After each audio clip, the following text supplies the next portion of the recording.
ética representada por el filósofo Epicuro de Samos. Vamos a empezar revisando un pasaje que expresa la importancia que Epicuro le daba a la filosofía.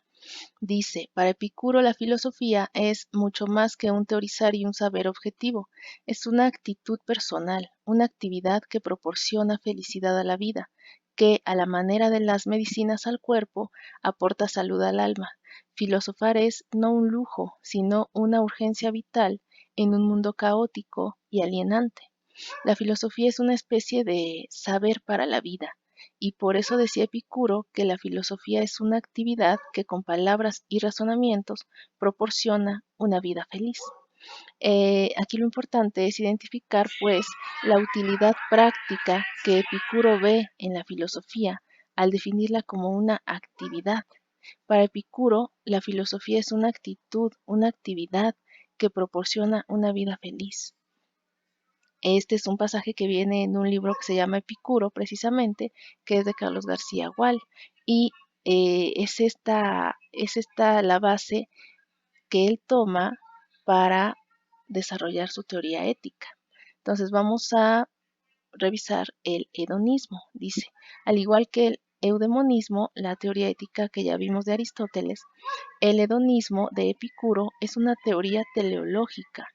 ¿Qué quiere decir teleológico? Es una palabra que se basa en el estudio sobre el fin o propósito de algo. La palabra teleológico viene del griego telos y significa precisamente fin o fines. Entonces, bueno, esta es una categoría de la que hablaba el filósofo alemán Immanuel Kant.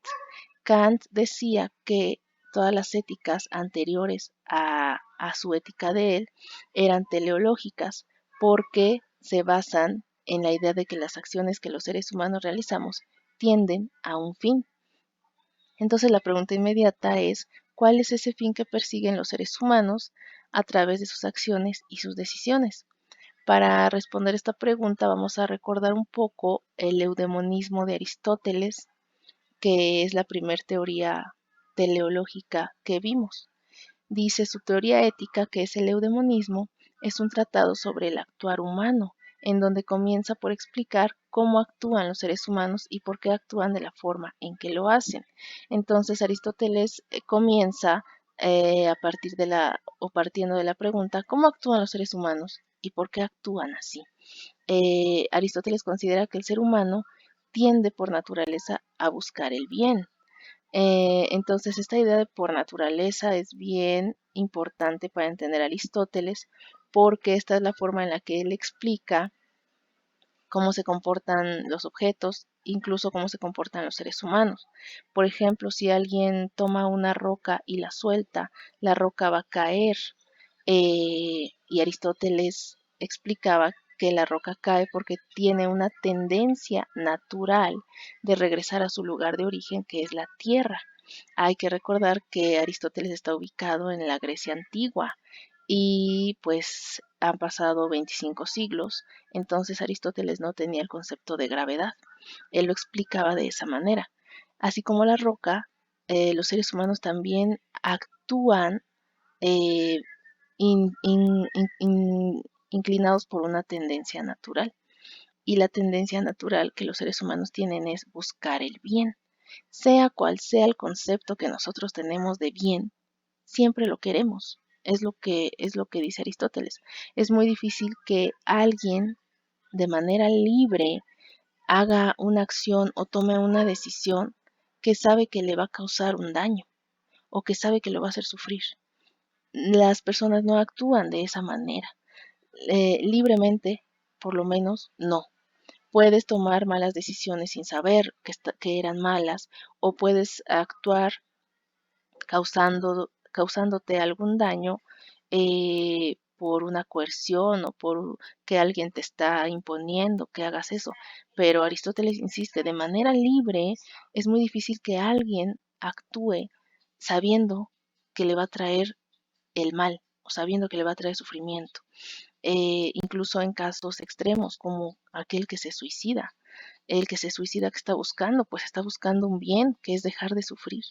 Entonces, bueno, parte de esa idea. todas las acciones que hacemos las hacemos en aras del bien, buscando o porque creemos que son buenas. Entonces, lo interesante es que podemos llamarle bien o bueno a muchas cosas. Si nos preguntan qué es lo bueno, qué es el bien, pues entendemos o identificamos muchas cosas como buenas. Por ejemplo, el alimento, el dinero, el honor, el placer, el trabajo, todas esas cosas son buenas. Pero si pensamos con cuidado, podemos decir que todas estas cosas son buenas, pero no por sí mismas, sino porque nos sirven para obtener otra cosa. Por ejemplo, el dinero. El dinero es un bien, pero no es un bien por sí mismo, sino que es un bien que me sirve para obtener otra cosa. Si yo tengo dinero, voy a poder comprar una casa. Si yo tengo dinero, voy a poder comprar alimento. ¿Para qué quiero comprar alimento? ¿Para qué quiero comprar una casa? Pues para conservar la salud. ¿Y para qué quiero conservar la salud? Pues para preservar la vida. En fin, son, lo mismo pasa con todos los demás bienes. Nosotros los queremos, pero no por ellos mismos, sino porque nos sirven para conseguir otras cosas.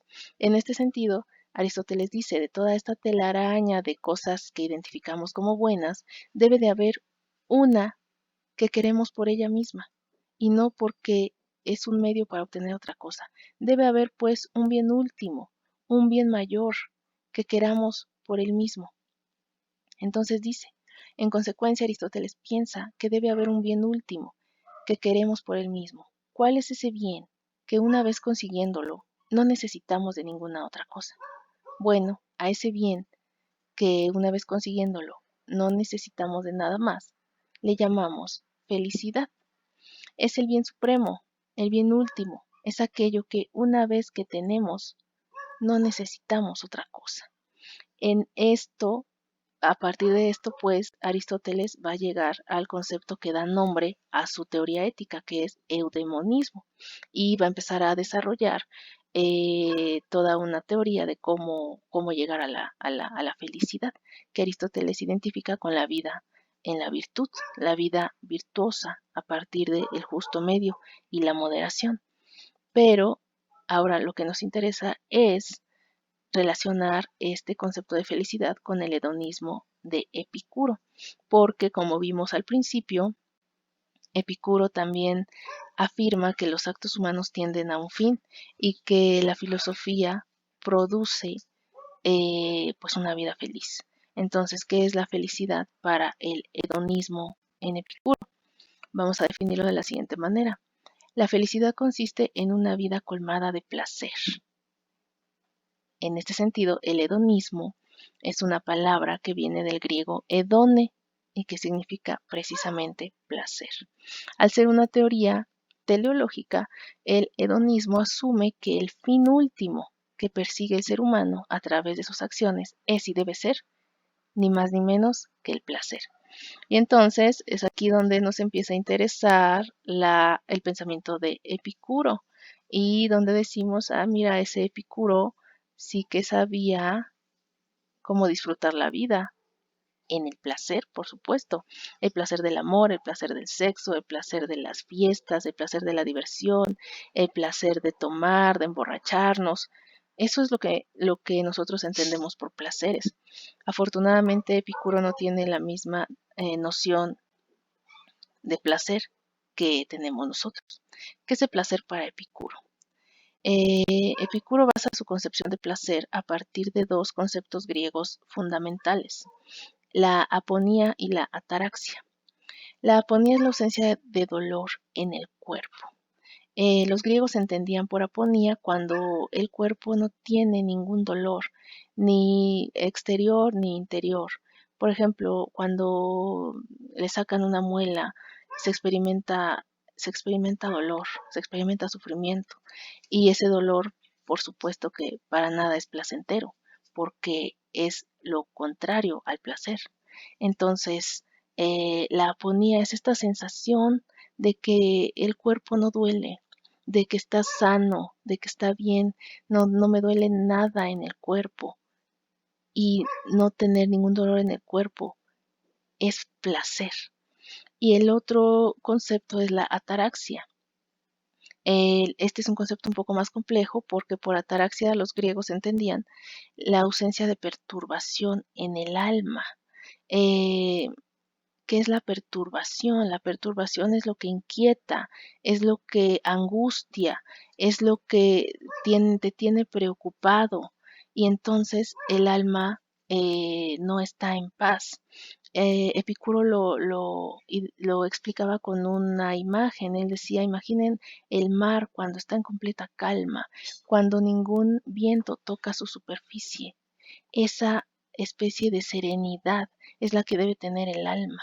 Si tú avientas una piedra al mar, sus aguas se perturban, sus aguas se empiezan a inquietar, sus aguas se mueven. Y eso es lo que no queremos, esa piedrita que perturbe el alma, que traiga inquietud, que traiga preocupación. Entonces, si ustedes se fijan, este concepto de placer, pues es muy diferente al que nosotros estamos entendiendo. Epicuro va a decir que ninguno de estos placeres es malo, porque por definición el placer es bueno.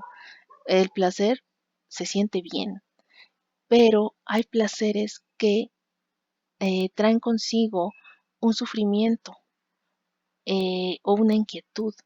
Por ejemplo, emborracharse. Quien se está emborrachando experimenta una de las sensaciones más placenteras, momentáneas. ¿Qué pasa después de una borrachera? ¿Cómo se siente una persona después de que se ha tomado 1 litro de alcohol? Al otro día es el peor de los sufrimientos. Es una sensación dolorosa, es este dolor en el cuerpo, es este dolor en el alma, estás mortificado. Entonces, si bien es un placer, no es un placer conveniente porque trae consigo un sufrimiento. Las fiestas, la diversión, si nos entregamos a esta vida, pues también vamos a tener una posterior inquietud, posteriormente vamos a tener problemas, vamos a sentirnos desesperados porque queremos estar en la fiesta y nuestros papás no nos dejan ir a la fiesta y empezamos a tener problemas con nuestros papás. Entonces son placeres que también traen un sufrimiento posterior. El amor es un placer